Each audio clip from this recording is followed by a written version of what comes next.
사사 기도원 스토리는 사사기 성경 안에서 가장 긴 내용으로 자리를 잡고 있습니다. 저는 사사 이 기도원 그러면 여러분 가장 먼저 생각나는 것이 있어요. 기도원의 무슨 용사?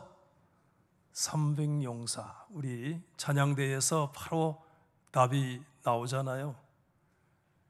다윗의 물맷돌과 더불어서 기도원의 300용사는 초등학교 1학년 때부터 신앙생활했던 저의 마음속에 아주 가슴 빵빵한 그런 심상으로 마음에 자리 잡고 있습니다. 우리가 기도원의 300용사라고 얘기하지만 하나님께서 기도원을 세우셔서 미디안 전쟁을 선포하실 때 그 전쟁에 참석하기 위해서 모였던 이스라엘 백성들의 숫자가 여러분 몇 명인 줄 아세요? 몇 명이었어요? 이야, 그거는 조금 더 어려운 질문인 거다, 그렇죠? 성경에 다음에 읽어보시면 나와요. 32,000명이 모였어요. 그러자 하나님이 한 말씀 하라고 7장 3절에 이렇게 말씀을 하셨어요. 두려워하는 사람, 두려워서 떠는 인생들은 길르앗 산을 떠나서 집으로 돌아가라, 이렇게 말씀한 거예요. 하나님의 역사에는 믿음이 필요하지 두려워 떠는 자들은 필요하지 않아요. 그 한마디에 얼마가 돌아갔는가 하면 22,000명이 돌아갔어요. 3분의 2가 돌아갔어요. 그러면 얼마가 남았어요? 이야, 그건 잘하시네요. 10,000명이 남았습니다.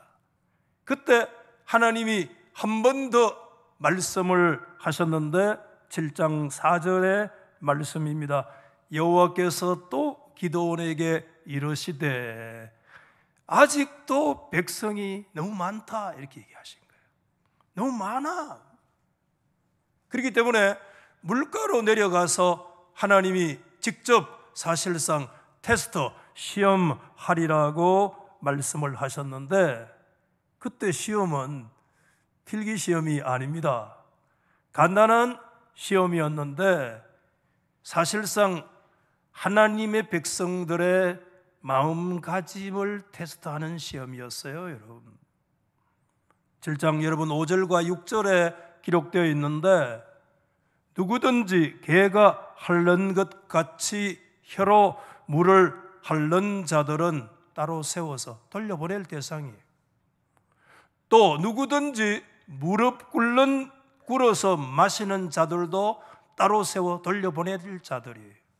단지 손으로 움켜서 입에 대고 핥는 자의 숫자가 드디어 얼마죠?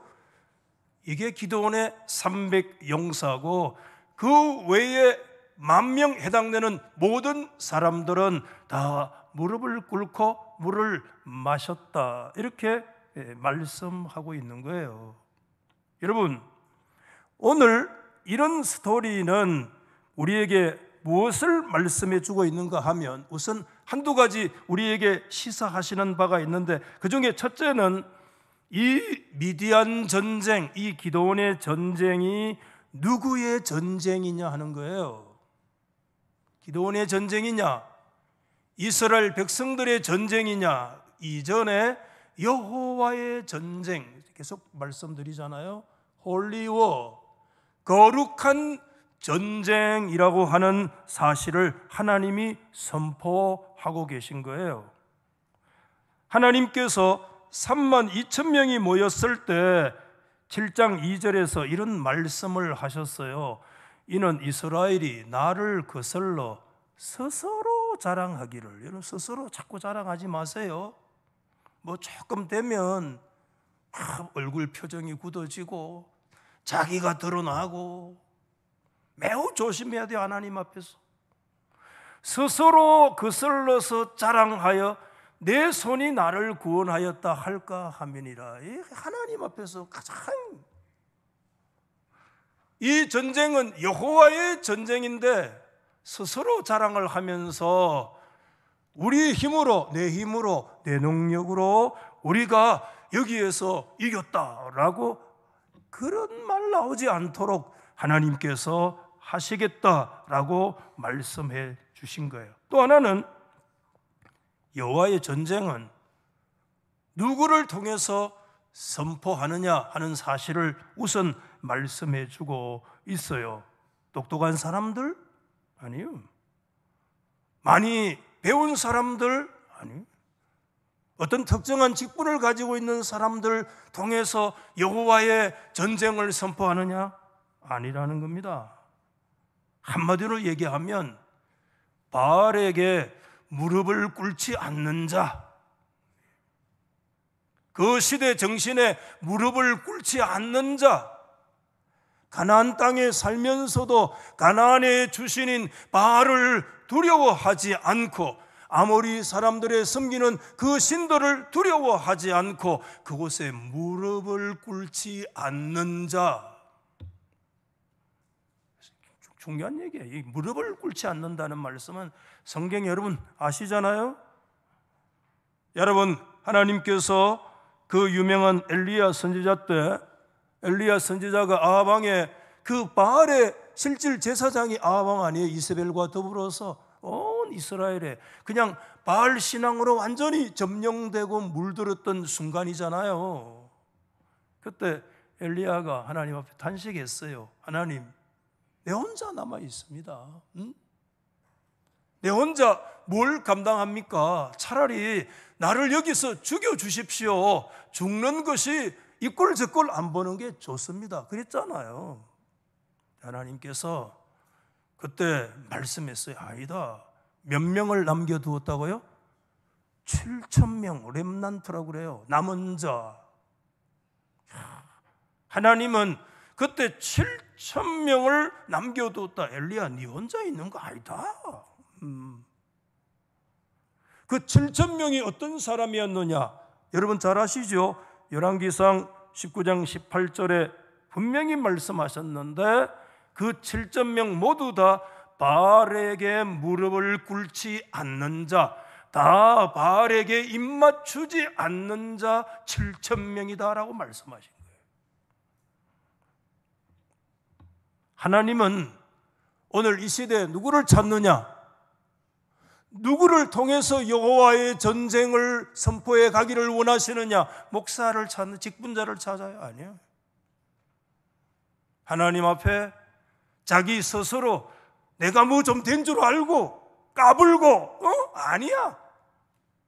여호와의 전쟁은 여호와 하나님의 손에 있는 줄 믿고 모든 사람들이 바알에게 무릎을 꿇고 이방 신들에 붙들려 있을 그때 바알에게 무릎을 꿇지 않는 자들을 하나님은 지금도 찾고 계시는 줄 믿으시기 바랍니다. 근데 여러분, 기도원 시절에 이스라엘 백성들의 모습을 보면 말 그대로요, 미디안 족속들에게 붙들려서 엄청나게 고통을 당하는데요, 학자들 얘기하기를 이 고통은 이전의 고통과 비교할 수 없다고 얘기해요. 학자 블루돈이 이렇게 얘기했습니다. 이전에 등장했던 다른 어떤 압제자들보다도 미디안 족속에 의해서 심각한 고통을 당하는 모습으로 그려지고 있다, 이렇게 얘기한 거예요. 그러니까 뭐 이전에 여러 가지 있었잖아요, 그렇죠? 그런데 그런 거에 비교할 수 없는, 오늘 6장 3절 이하 6절에도 그 내용을 잘 설명하는데, 파종 때 또는 곡식 거둘 때 뭐 특별히 이럴 때, 이게 미디안뿐만 아니라 아말렉과 심지어 구체적으로 누군지 잘 모르겠지만 동방 사람들까지 연대해서 쳐들어 올라왔는데 토지 소산 다 멸하고 먹을 것 하나 남겨두지 않고 양소 나귀들 다 끌고 가고 짐승과 장막 가지고 올라와서 메뚜기 떼같이 올라와가지고 이스라엘을 그냥 그때마다 확 훑어가 버리니까, 야, 먹을 게 하나 없는 거예요. 먹을 게 하나 없는 거예요. 1년 내내 농사 지어도요 다 빼돌아가는 거야. 제가 어릴 때 저희 아버지 어머니가 외놈들 그러면 이가 박박 갈린다 그러더라고요. 이가 박박 갈린대요. 외정시대를 경험한 사람들. 왜냐하면 농사 지놓으면 공출이다 이래가지고 와서 강제로 다 뺏어가는 거예요. 그래서 이 골짜기마다 미국 창고들 일제 사람들이 많이 지어가지고 그 강제로 수탈했던 그 미국들을 그 창고에 모아가지고 여러분 후포항으로 마산항으로 부산항에 가가지고 일본 싣고 갔어요. 그런 것처럼 미디안은 완전히 그냥 확확 훑어 가버리니까 도대체 1년 농사 지어도 다 빼앗겨 버리니까 뭐 먹고 삽니까? 손가락 빠는 거예요. 죽을 지경이야. 그때 이스라엘 백성들의 두 가지 방식 반응들이 나타나고 있는데, 하나는 첫 번째는 뭐냐, 앞에 6장 2절에도 그런 내용이 있는데 이스라엘 사람들이 전부 다 안 되니까 이제 어디로 기어 올라가느냐 하면 산으로 다 기어 올라갔어요. 그래가지고 산에 가가지고 전부 다 톡을 파가지고 산의 굴 속으로 다 기어 들어간 거예요. 기가 찬 거죠. 왜? 살아야 되니까. 그냥 막 추수 좀 해가지고는 막 밤에 막 산에 들어가서 막 땅굴 파가지고 그 묻어놓고 막 그 속에 들어가서 사는 거예요. 안 그러면 막 다 빼앗아 가버리니까. 대다수 사람들이 막 산에 올라가서 굴 파가지고 그 굴 속에 생활하는데, 두더지도 아니고 하나님의 백성들이 미디안 사람들에 눌려가지고 두더지처럼 산골짜기에 가가지고 굉장히 부끄러운 모습이죠. 여러분, 여호와의 사자가 오늘 기도원을 부르시는 장면인데요, 기도원 소명의 장면이라고 그러잖아요.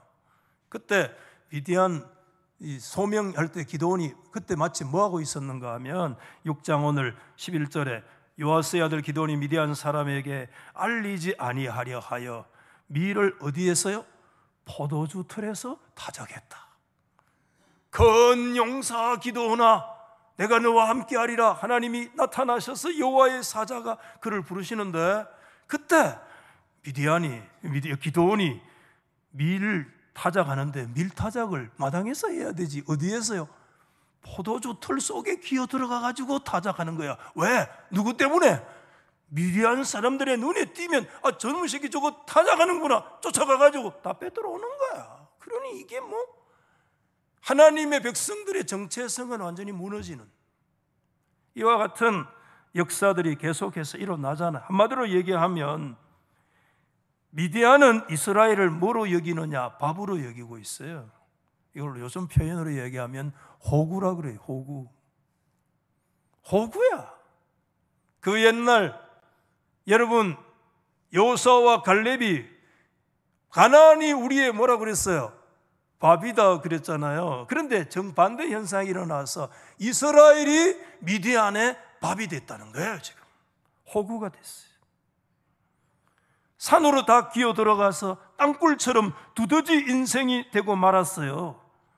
이런 삶의 패턴은 사실상 뭐를 역설적으로 강화시키느냐 하면 미디안의 압제를 점점 더 강화시킬 따름이에요.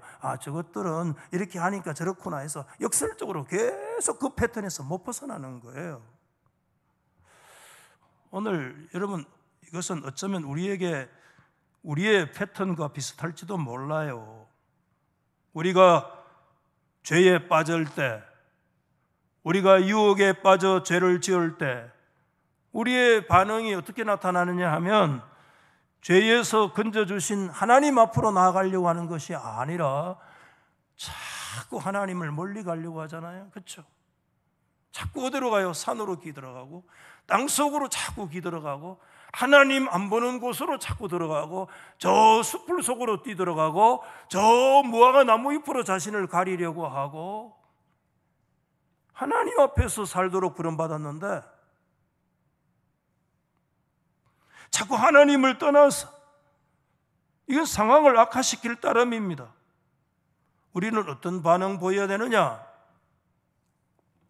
이스라엘의 또 다른 반응 하나가 있어요.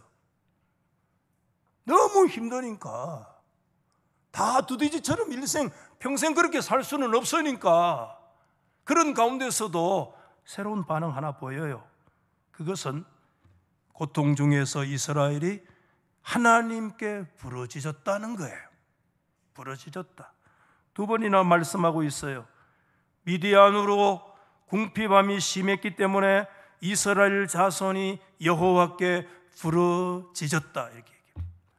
이스라엘 자손이 미디안 때문에 여호와께 부르짖었다, 이렇게 얘기해요. 여호와께 부르짖었다는 말씀은 이게 기도원 때만 나오는 그런 말씀이 아니에요. 사사기에 모든 사사들의 경우에 빈번하게 등장되는 그런 삶의 패턴이기도 했어요. 왜? 그때마다 그들의 상황이 너무 고통스러우니까, 너무 힘드니까 하나님 앞에서 뭐 했느냐 하면 소리 높여 울었다. 그냥 울었어. 그러니까 이 성경이 이걸 뭐라고 얘기하느냐? 부르짖었다, 이렇게 얘기한 거예요. 여러분, 사사기에서는요, 이미 이 부르짖음을 앞부분에서 한 히브리어 단어로 정리를 한 적이 있어요. 사사기 2장 말씀에 보면 이스라엘이 가나안에 살면서 앞으로 하나님의 언약을 깨뜨리고 이방 신들에게 너희 언약을 드리면 어떻게 한다고 하나님이 말씀하셨는가 하면 2장 3절에서 이렇게 말씀했어요. 내가 또 말하기를 내가 그들을 너희 앞에서 쫓아내지 아니하리니 그들이 너희 옆구리에서 가시가 될 것이고 그들의 신들이 너희에게 올무가 되리라. 그런 현상이 일어나고 있죠. 그렇죠? 옆구리에 가시가 되고 그들의 신들이 그들의 올무가 돼가지고 그것 때문에 그 가시가 옆구리에서 콱 찌르는 거예요. 여러분, 옆구리에 가시가 여러분을 찌르는 경험을 여러분 인생에 했죠? 했죠? 미디안만 지금 이스라엘을 가시가 돼서 찌르는 게 아닙니다, 여러분. 하나님은 이런저런 때로 종류의 가시로 때로는 찔러요, 우리 옆구리를. 우리의 인생의 옆구리를 찔를 때가 있어요.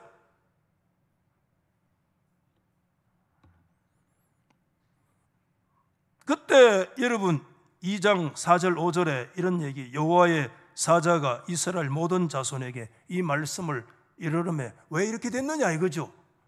왜 이 수많은 이방족들이 너희들의 옆구리를 찌르고 그것이 오히 너희에게 올무가 됐느냐.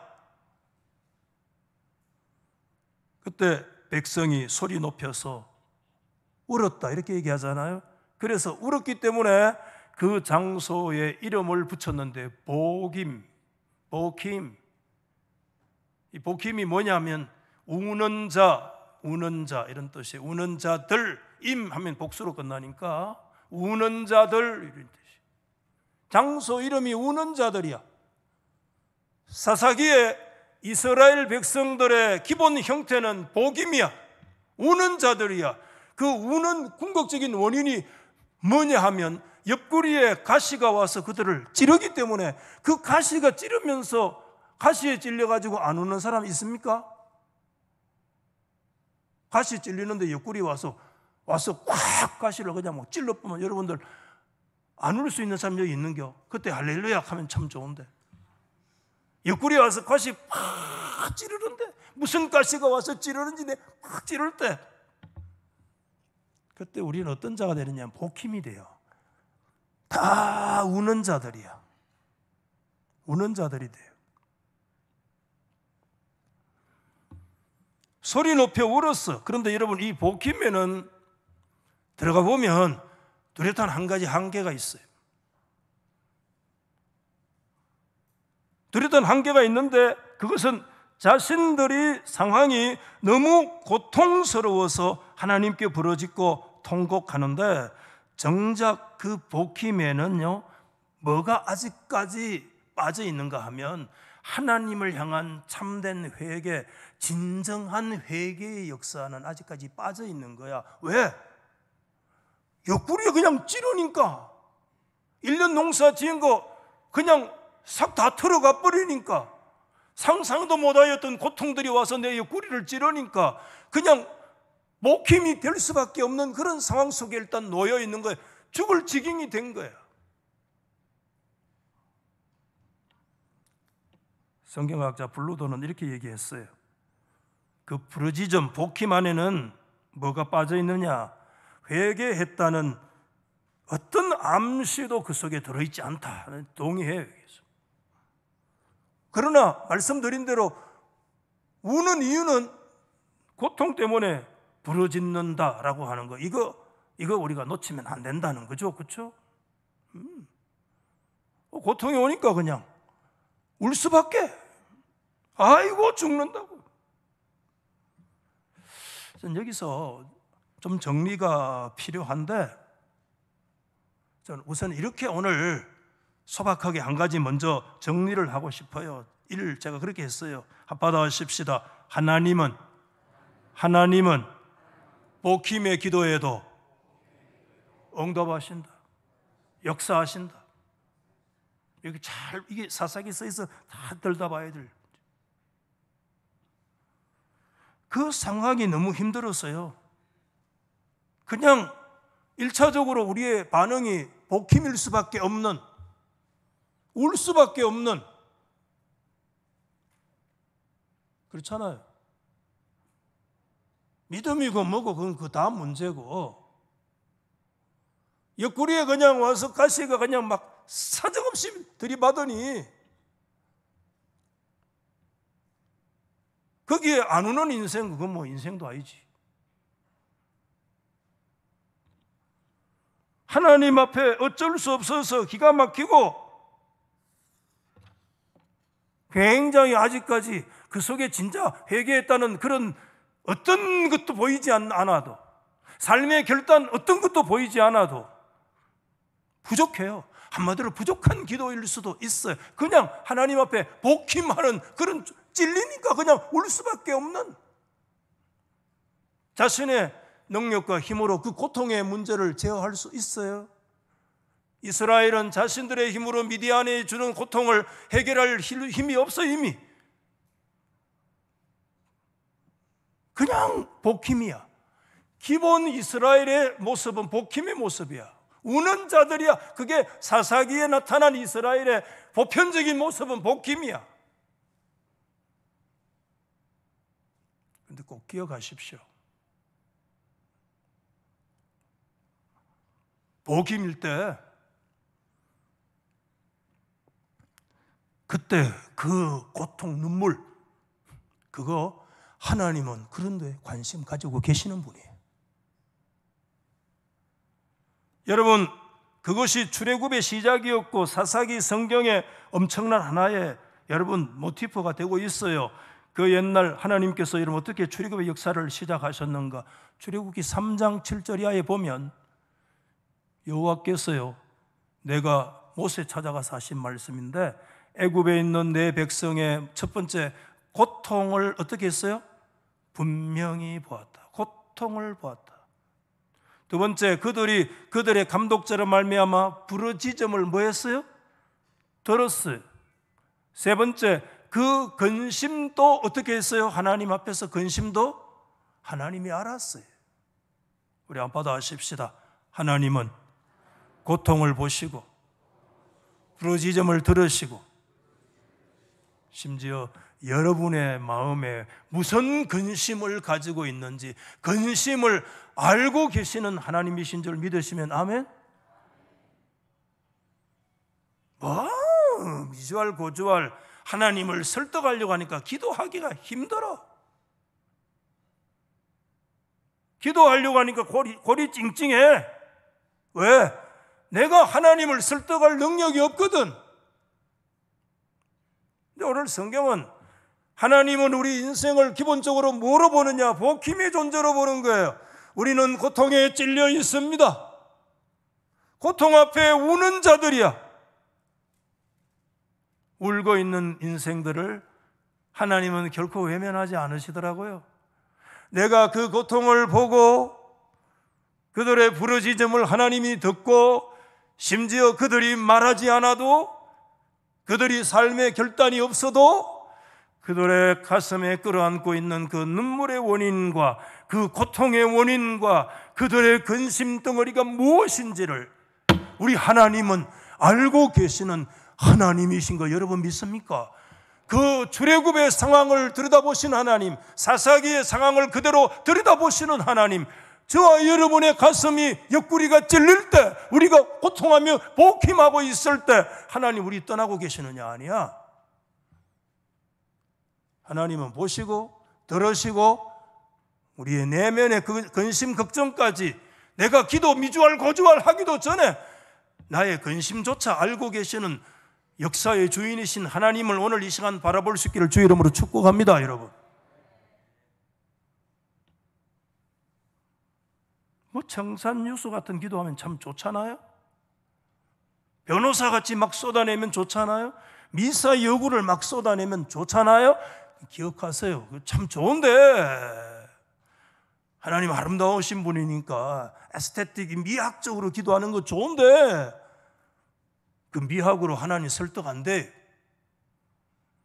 하나님은 우리의 기도를 받으시고 역사하시지만은 우리 하나님은 기도 이전에 우리의 마음을 이미 다 알고 계세요.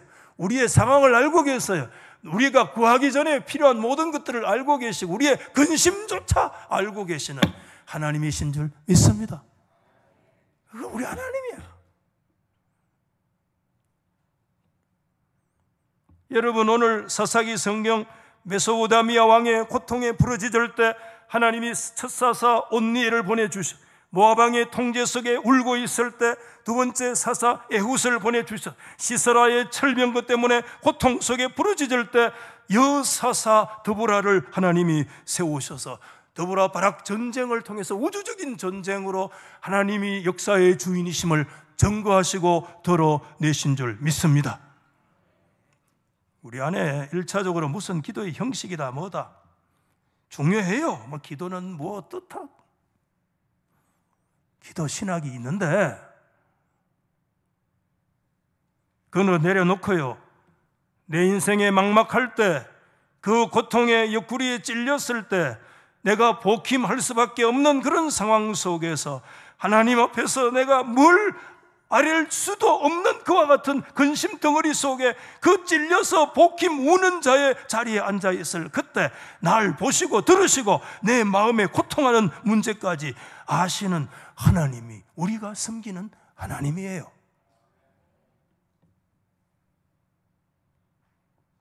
하나님께서 원하시는 기도는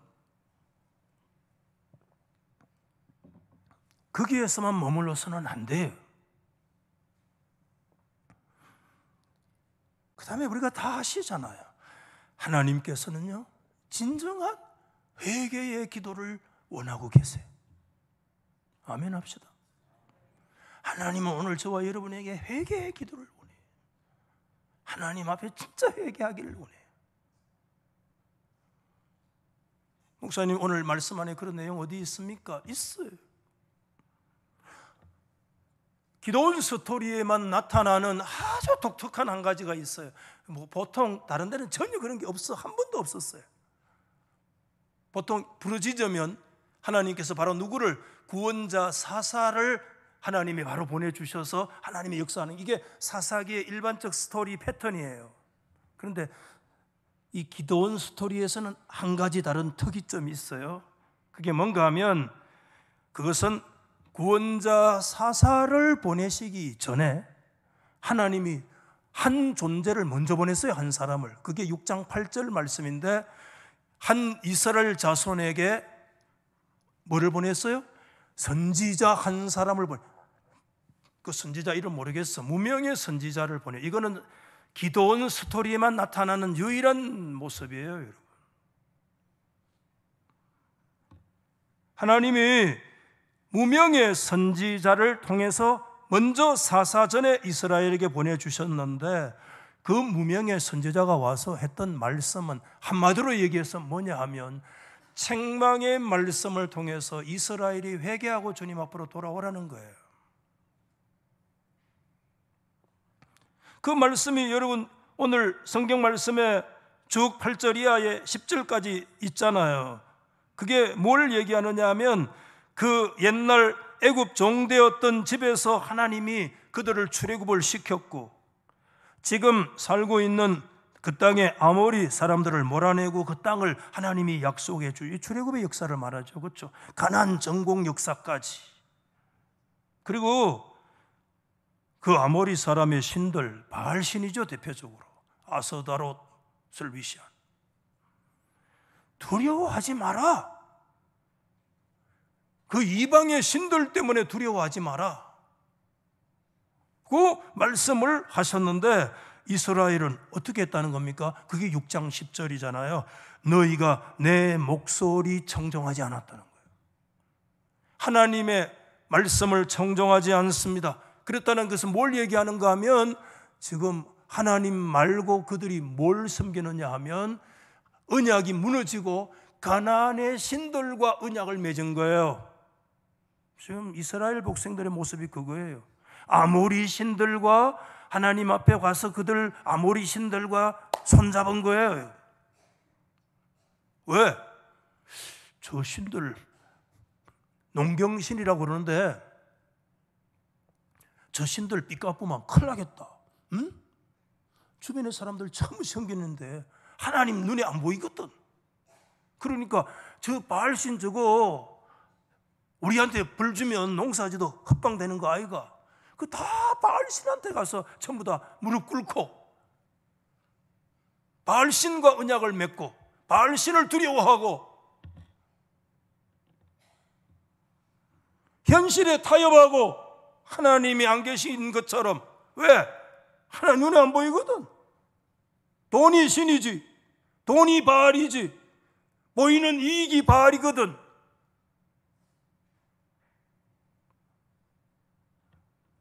하나님은 사사를 통해서 이스라엘 구원하세요.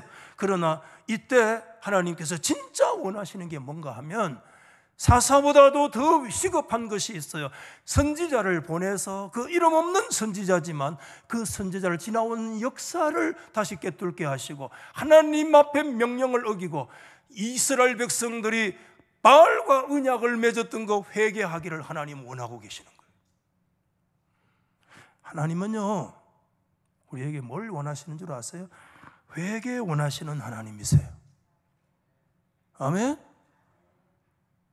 회개하기를 원해요. 하나님은. 오늘 이 설교하는 목사에게 하나님 뭘 원하는 줄 아세요? 너 설교 좀 더 잘해라. 그거 필요하죠? 아니라 매일 이 자리에 올라오기 전에 하나님이 저에게 먼저 요구하시는 거 있어요. 회개해라. 회개해라. 오늘 말씀을 정리하면서 하나님이 요구하시는 진정한 회개의 기도가 어떤 것인가를 묵상하게 됐는데, 하나님이 기도원에게 그리고 이스라엘 공동체에게 요구하시는 모습을 정리하면서 오늘 말씀을 정리할, 첫째, 기도원에게는 하나님께서요, 받아하십시다. 두려움을 버리고 불신앙을 버리고 새로운 모세로 서라. 왜 새로운 모세예요? 근본적으로 출애굽의 이미지. 여러분, 기도원은 끝까지 아모리 사람들의 신들, 바알 신들 두려워한 거예요. 그게 이스라엘의 모습이에요. 13절에 보면 기도원의 신앙 상태를 잘 알 수가 있어요. 그때 하나님이 오셨는데 기도원이 대답합니다.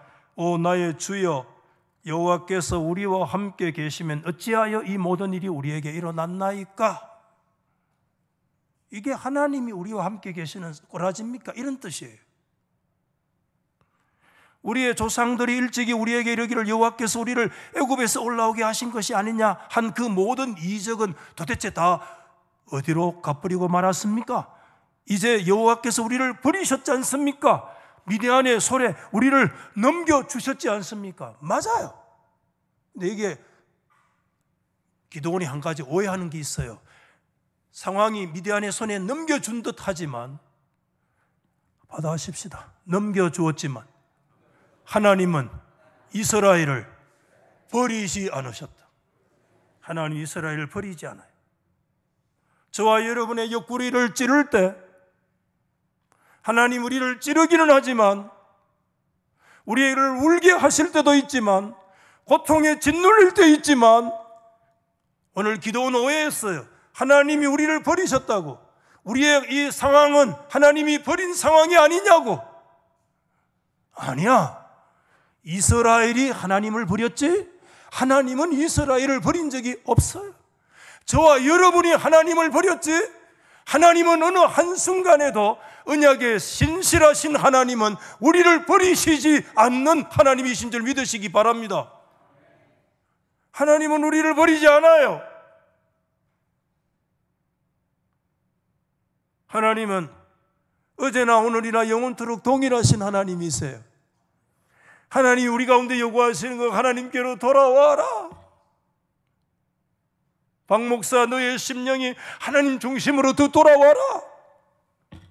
너 예수 믿는 너 하나님 중심으로 다시 돌아와라. 너 죄의 자리에서 빨리 중단하고 이제 하나님께로 돌아와라. 아멘 하세요. 그 타협하는 자리에서 하나님께로 돌아와라. 부끄러운 자리에서 다시 하나님께로 돌아와라. 아멘 할 때까지는 할 거야. 이 인간들 회개하고, 회개할 거 없는 사람은 아멘 안 해도 돼. 하나님 앞에 다 회개하고, 그래도 아멘 안 한다 인간들 바로. 의den긴 먹은 거고. 하나님께 다 회개하고 다 돌아와야 돼.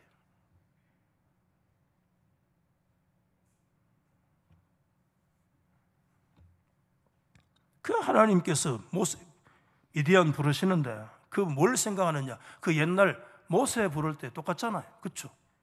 상황은 다르지만 하나님 모세 부르니까 뭐 제가 상황상 다 말씀 못 드립니다만은 바로에게 이스라엘 백성 구해내라고 그러니까 뭐라 했어요? 처음부터 입술이 뭐다? 입술보다 다시부터 시작해가지고 될 수 있는 부정적인 조건 다 갖다 대잖아요. 오늘 지금 큰 용사 기도나 내가 너와 함께하리라 하니까 갖다 댈 수 있는 조건 다 하나님 앞에 갖다 대면서 못합니다라고 뒤로 나자빠지잖아요. 그렇죠? 하나님은 기도원에게요, 저는 이 말씀 보면서 새로운 모세가 되기를 원하셨어요. 우리가 어떻게 새로운 모세가 되느냐? 기도원은 윤리적, 신앙적인, 영적으로 구멍이 숭숭한 부족한 존재임에 틀림없어요. 우리 인생은 부족한 존재예요. 한 사람도 하나님 앞에 완벽한 존재 없어요. 여러분들, 여러분 앞에 서 있는 주일만 되면 하는 이 목사요, 감기 못 이겨 지금 한 달 동안 고생해요. 막 후유증이 생겨가지고 막 합병증 같은 게 막 참 나약한 존재, 구멍이 숭숭한 존재. 우리가 어떻게 새로운 모세가 될 수 있나요, 여러분? 어떻게 우리가 새로운 모세로 거듭날 수 있어요? 더 열심히 하면, 더 카리스마 있고 그렇게 하면 필요하죠. 우리가 새로운 모세로 거듭날 수 있는 길은 한 길밖에 없습니다. 그것은 여호와 하나님께서 우리와 함께 하셔야 됩니다. 그 임마누엘. 그때 모세가 모세가 되고 기드온이 기드온이 되고 새로운 모세가 되고, 오늘 저와 여러분이 새로운 모세가 되고 여호와의 전쟁의 수행자가 되고,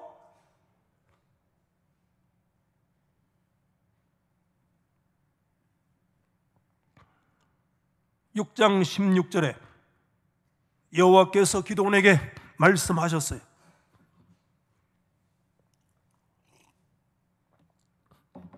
내가 반드시 너와 함께 하리라.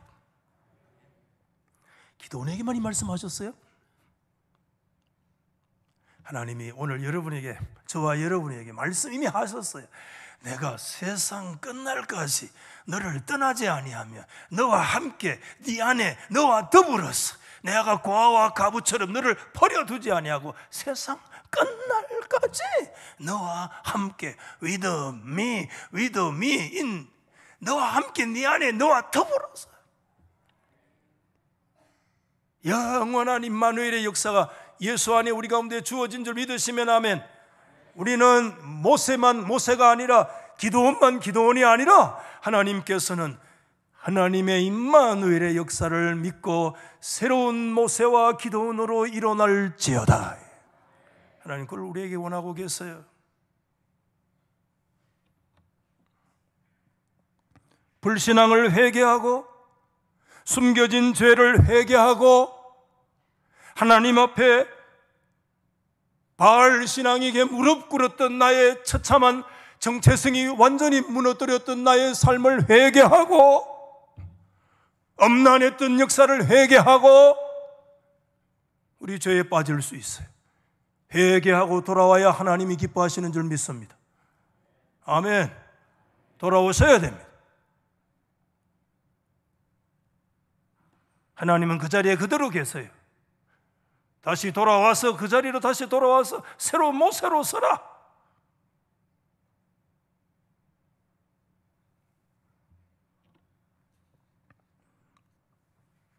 둘째는 시간 다 됐는데 이스라엘 백성 간단하게 모든 죄를 버리고 이스라엘은 새로운 출애굽을 뉴 엑소도스를 경험하기를 원하세요. 하나님. 기도원이 새로운 모세라면 그때 이스라엘을 새로운 출애굽의 주장자들이 되라는 것입니다. 여러분, 이스라엘의 싸움은 겉으로 보면 미디안과의 싸움 같죠? 그러나 이거 잘못 본 거예요. 아니에요. 이스라엘의 싸움의 대상은 원수 미디안이 아닙니다. 한 번도 이스라엘은요, 하나님의 백성들은요, 외적인 적과 싸울 필요가 없었어요. 물론 원수 마귀가 우리의 싸움의 대상이라요. 그들이 싸울 적은 이스라엘 자신들입니다. 이스라엘의 적은 이스라엘이라. 목사의 적은 목사 자신이야. 여러분의 적은 여러분 자신이야. 누구 때문에 아니야. 입만 벌면 누구 때문에. 그거 싸움 잘못하고 있는 거야.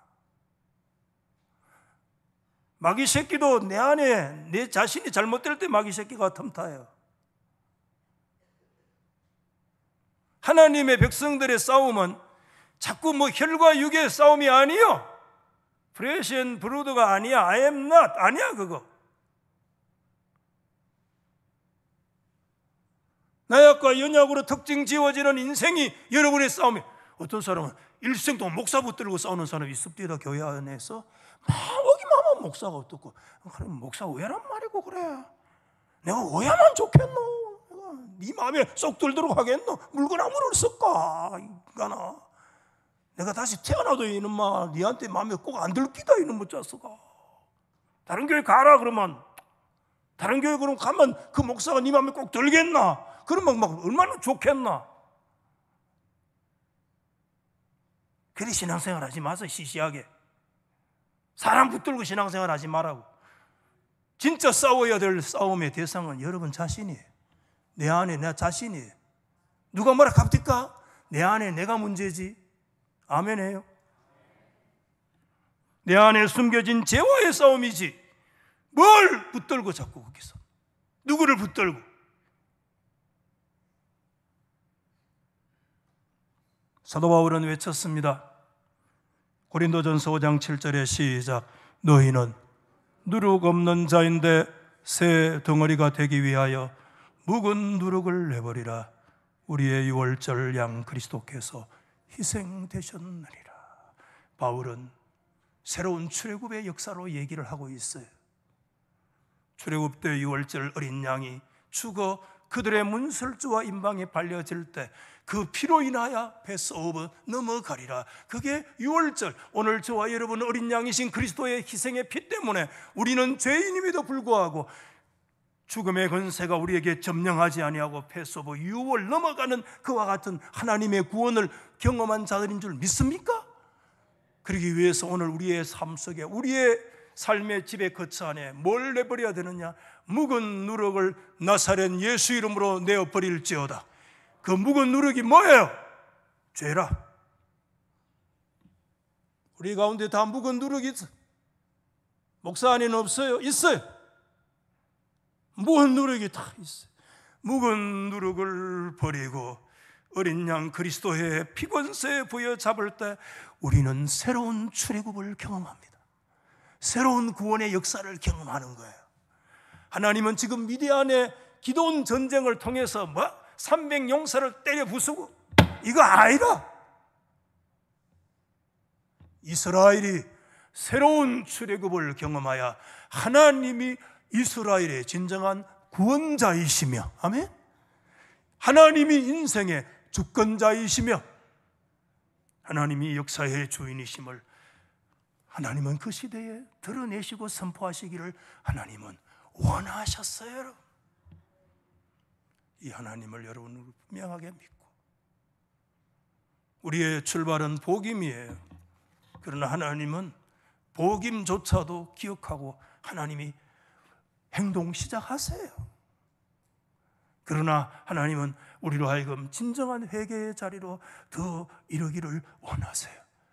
그 죄를 버리고 묵은 누룩을 버리고 돌아와서 새로운 모세가 되고 새로운 출애굽을 경험할지어다. 이와 같은 역사들이 저와 여러분 속에 일어날 수 있기를 예수 이름으로 축복합니다.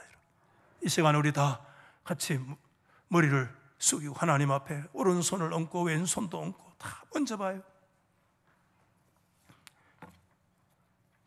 기도할 때 헌금도 올리시고 하면 되는데, 여러분, 이 시간 하나님은 저와 여러분 다 좋은 옷 입고 밝은 모습을 앉아있지만, 미안하지만 우린 다 복임에 복임, 다 우는 존재들이야. 지금 울고 있어. 기억하세요. 하나님은 보시고 들으시고 여러분의 눈물과 근심까지 알고 계셔요. 아멘. 하나님은 그러나 한 가지 더 나가기를 원해. 네 죄를 버려라. 목사 안에 있는 죄를 버리고 숨겨진 죄를 버리고 묵은 누룩을 예수 앞에 버려버리고 유월절 희생양이신 어린 양 그리스도의 피권세 부여잡을 때 너 새로운 모세가 될 것이며 새로운 하나님의 구원 역사를 경험하는 출애굽의 역사가 일어나게 되리라. 아멘입니까? 여러분, 이 시간에 가슴에 손 얹고 같이 한번 우리 한 2, 3분 기도하실 때 하나님, 내 안에 묵은 누룩을 내어버릴 수 있는 용기를 주시옵소서. 잘라버리게 하시옵소서. 다시 하나님 앞으로 돌아가는 역사가 있게 해 주셔서 새로운 모세로 새로운 출애굽을 경험케 하시오. 아멘. 같이 한번 통성으로 기도하겠습니다. 하나님 아버지, 하나님 아버지, 오늘도 저희들에게 말씀을 주시니 감사합니다. 하나님, 우리는 삶의 가시에 찔려서, 옆구리가 찔려서 너무